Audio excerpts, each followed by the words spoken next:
Hello viewers, மல்லி serial ப்ரோமோவை பற்றி பார்க்க போகிறோங்க. நம்ம மல்லியை பார்க்கும்போது நமக்கே கஷ்டமாக இருக்குது அப்படின்னே சொல்லலாங்க. ஏன்னு பார்த்தா, செய்யும் தொழிலே தெய்வம். நான் எந்த வேலைனாலும் செஞ்சு நான் முன்னுக்கு வருவேன். எந்த வேலை செஞ்சாவது நான் விஜய் சாரையும் வெண்பாவையும் குடும்பத்தையும் நல்லா பார்த்துக்குவேன் அப்படின்ட்டு ஒரு முடிவை எடுத்துட்டாங்க. இதை யாராலையுமே மாற்ற முடியல.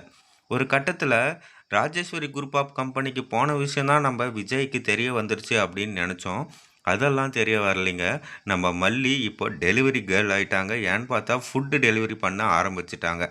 ஒரு கட்டத்தில் சேலரியெல்லாம் வாங்கிட்டு வந்து நம்ம அன்னபூர்ணி அம்மா கிட்ட கொடுக்கவும், நம்ம வெண்பாவுக்கு ட்ரெஸ் எடுத்து கொடுக்கவும் நம்ம விஜய் வந்து கொடுத்துட்ருக்காங்க. அப்போ நம்ம வெண்பா எனக்கு பீஸா வேணும்னு சொல்லிட்டு ஆர்டர் பண்ணுறாங்க. அந்த ஆர்டரு எதிர்பாராத விதமாக நம்ம மல்லியோட மொபைலுக்கே வந்துடுச்சுங்க. அந்த ஆர்டர் எடுத்துகிட்டு பார்த்தா, விஜய் சார் பண்ணியிருக்காரு, இந்த ஆர்டர் எனக்கா வரணும் அப்படின்னு சொல்லிட்டு ரொம்ப ஷாக் ஆகுறாங்க. ஒரு கட்டத்தில் அந்த ஆர்டரை வீட்டுக்கு வெளியவே வச்சுட்டு போன நம்ம மல்லி, அங்கே ரேட்டிங் பார்த்திங்கன்னா நம்ம மல்லி பேர் வரப்போகுது. அதனால் விஜய் கண்டிப்பாக கண்டுபிடிச்சதால் தான் கேட்டிருக்காங்க. நீ எங்கே போகிற, எந்த கம்பெனிக்கு போகிறன்னு எல்லா விஷயமும் எனக்கு தெரியும். ஏன் தேவையில்லாத வேலையெல்லாம் பண்ணிகிட்ருக்க, அதான் நான் தான் சம்பாதிக்கிறேன்ல அப்படின்னு சொல்கிறாங்க. மல்லி இந்த வேலையை கண்டினியூ பண்ண போகிறாங்களா, இல்லை நம்ம அன்னபூர்ணி அம்மா நம்ம மல்லிக்கு ஏற்ற வேலையாக அமைச்சு தர போகிறாங்களா அப்படின்றத வரப்போகிற எபிசோட்ஸில் பார்க்கலாங்க.